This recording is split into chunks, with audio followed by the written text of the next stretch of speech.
J'ai mis un petit peu de temps à me trouver. Quand j'avais 16 ans, je me suis vachement plus fondue dans la foule. Je suivais un peu les tendances que tout le monde suivait. Euh, mais je me sentais pas vraiment moi et j'ai commencé à me tatouer, j'ai commencé à porter plus de noir. Je suis passée par plein de phases en vrai intéressantes au niveau du stylisme. Je pense qu'aujourd'hui c'est une couverture tout en étant un alter ego, tout en étant une façon de combattre les choses que j'ai envie de combattre dans la société d'aujourd'hui. Alors, exemple, donne-nous pour Bah, qu'on comprenne. Couverture de quoi? C'est-à-dire que pourtant, c'est Océane.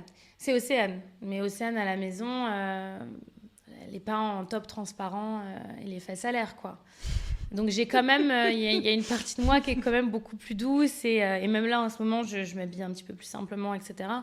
Mais, euh, mais à l'extérieur, je me sens bizarrement, si je mettrais ça ou si on mettait une tenue très sexy, je me sentirais plus forte Ok. et presque plus à l'aise dans une tenue plus sexy. C'est marrant, ça dit quoi du regard des autres sur toi? Tu l'aimes ce regard ou Je c'est pense que je étonnant? l'aime, je pense que tu dois un petit peu l'aimer pour...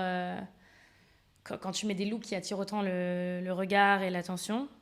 Et en fait, la transition, elle a été un petit peu compliquée, mais petit à petit, on y est arrivé. Mais au début, c'était des tenues un peu que les gens allaient qualifier de provocantes, qui allaient plus attirer le regard des hommes, ou du moins les critiques de la gente masculine.